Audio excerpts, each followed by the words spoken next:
Hello everyone, back again. We got a fatal four-way match going on here from Backlash 2007 is Edge, Randy Orton, John Cena, and Shawn Michaels. And I thought the ending of this match was really cool, where they did the, I believe it was a spear on Randy Orton, an attitude adjustment or FU on Edge, and then a super kick to John Cena, and then John Cena fell on either Randy Orton or Edge. I believe it was Randy Orton. I thought that was pretty good of a finish there. So accidentally, John Cena pretty much prevailed in the Fatal 4-Way match. Alright, so let's see who wins this match. I assume this match will be pretty long. It's a hardcore match, so we can do more weapons, and I believe you can get pinfalls outside of the ring even in this as well.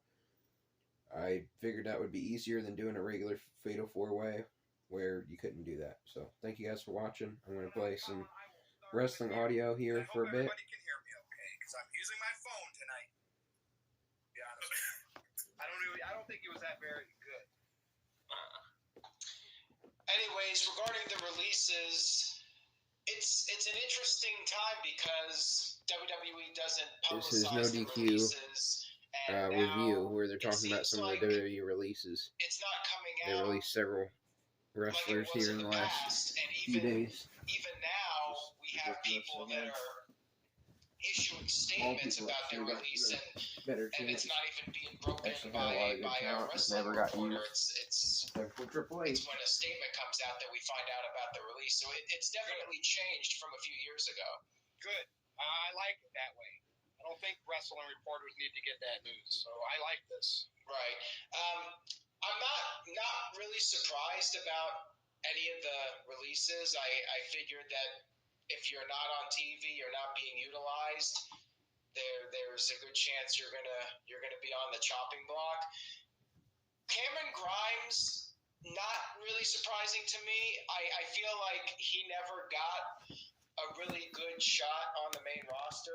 He had a solid run in NXT, and if there is any surprise to him being cut, it's the fact that it seemed like Triple H and Shawn Michaels were very high on him, but he did nothing really on the main roster. And his last several matches, he was just enhancement talent. So it may just be a matter of they thought that he's been booked as enhancement for so long that he would be better off going off on his own and maybe trying to make a name for himself and come back in a couple of years.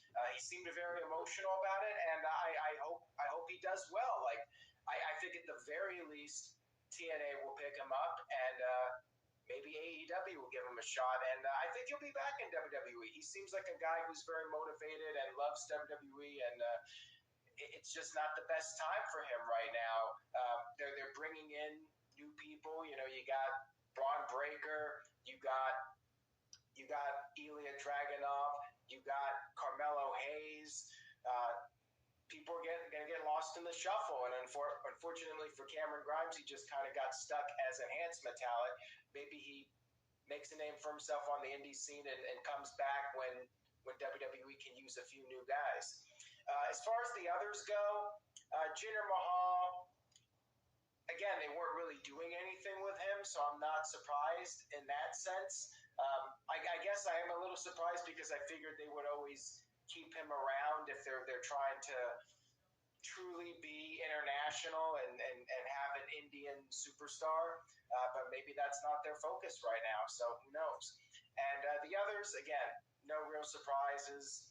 They weren't being used. It sucks when people lose their jobs, but there's plenty of opportunities for them, and you never know. And I don't think Tony Khan is going to necessarily pick up any of these people because he hasn't picked up Dolph Ziggler, and he's already got a bloated roster as it is. So we'll see what the others can do. And Mr. Anderson sent in a $2 super chat. Thank you for that. He says, here's a super chat to Veer not coming anymore. Now that's supposed to be Psycho Jet Black's gimmick where he makes those kind of jokes. But thank you, Mr. Anderson. Appreciate the super chat. And best of luck to everybody that was cut. And maybe they'll get another opportunity down the line in WWE. Hey, Vince McMahon's going to have a couple $2 billion, and Maybe one day he's going to try another wrestling promotion. So, 80 years old, oldest wrestling promoter ever. Comeback. Never say never, right? You never know. All right, we good? Yep. Next topic. And this is why putting the title on Cody and not having a plan, like they have a long-term plan and we got to wait for it because Rock's filming movies, Roman's off filming movies, doing whatever. They'll come back. We'll see him again. But in the meantime, Cody's got to be a defending champion, and we're going to get a bunch of filler title matches that we know he'll never lose his title to. And with all due respect to AJ Styles, who is great, who fits this role good, I'm like Backlash is going to be in France, right? Or overseas, and it's on my wedding day. I don't care about any of these filler matches, and I don't know if I'll even watch the replay. It's the summer of filler, and it's a problem. And you can make things compelling. You can make things personal, even if, like, if you put the right person against Cody and you put an angle in place. You know, I mean, kind of look how they did with LA Knight and AJ Styles. They kind of made it a little personal. If you at least did that, we all know Cody's going to keep the title, but now you're going to want to see Cody kick somebody's ass. And I hope they do that with AJ, but man, this is going to suck. These title defenses are going to be blah to me. I mean, even think with Jimmy Uso, or not Jimmy, but Jay getting a match against Damian Priest. Like, are they going to have Jay beat Damian Priest that quick? Doubtful.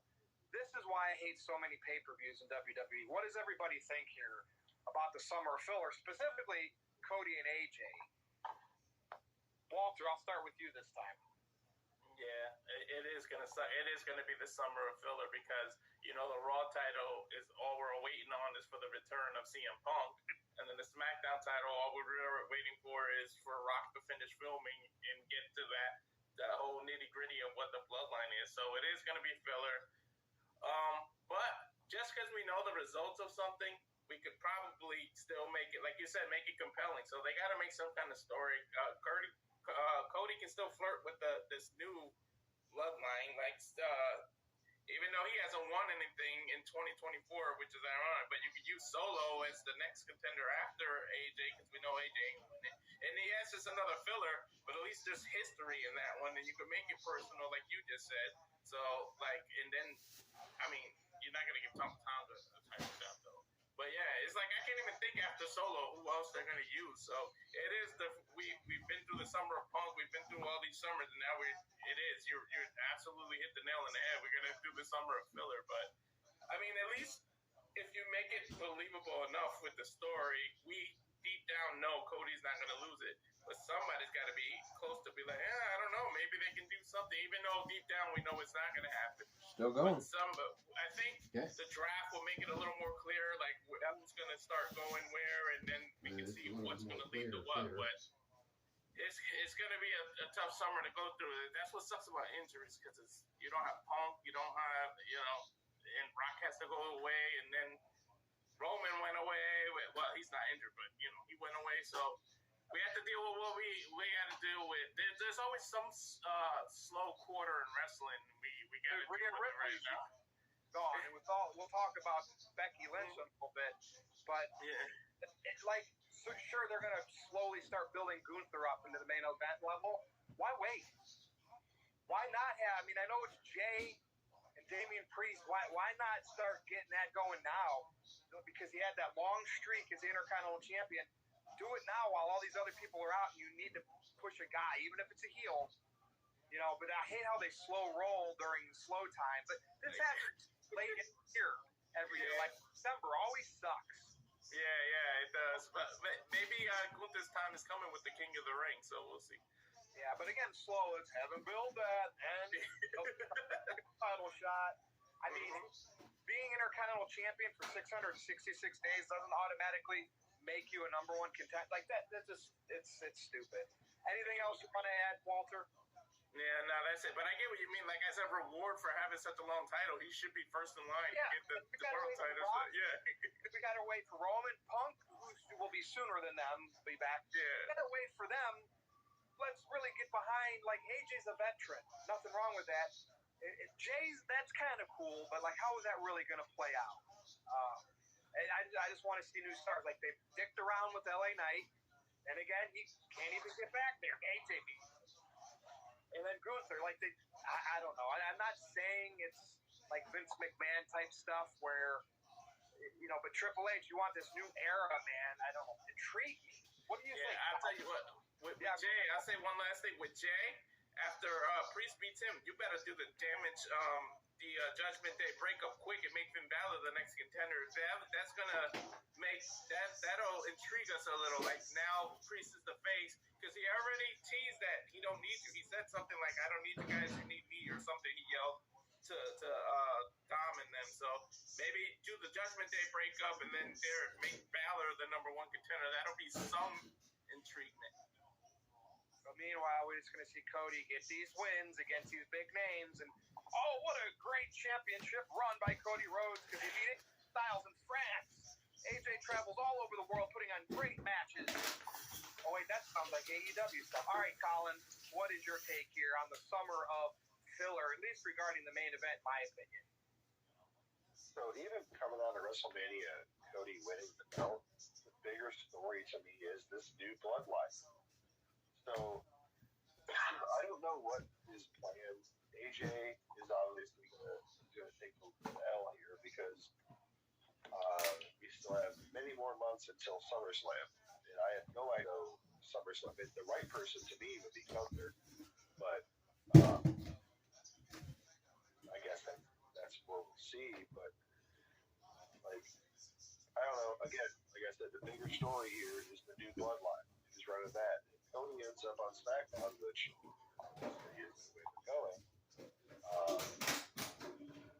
It's clear where it's going to head to. Are we going to get Rock and Cody at SummerSlam? Is The Rock going to be finished filming Popeye by then? I guess something we can see play out. But I liked Walter's idea of Solo stepping up. Yeah, it's an awkward time right now. It sucks because we just got out of WrestleMania season. We should be booming, and I feel again. Ben, you got them all down. It's not the key story. Come on, finish. Of your company. Get a tap. Oh, of course. Okay, Aaron. Anything No that you selling would like that. to add to this? John Cena's in danger, so now I hit the button. I think Back in it. the main issue with Cody Rhodes is that WWE did not build up a ready-made opponent for him after WrestleMania. They should have planted the seeds for somebody or had a challenger ready to go. AJ Styles just feels very random. Never underestimate. And we do have the draft coming up, so at the very booking least, will help you. Backlash is a filler pay-per-view. It's a lame duck pay-per-view because we got the draft coming up and people are going to switch to different brands. He's out. Cody Yep. Rhodes I was versus going to AJ say, that Styles, might be it's it. predictable. This could be it. AJ's gonna Nigel lose. McGinnis. Same thing with Randy the Orton world took it. title match. All I right. don't Thank see you guys for the watching. Priest Appreciate it. losing Have a good day. I until love you guys. Clash at the God bless. Castle. Drew McIntyre will probably win the title.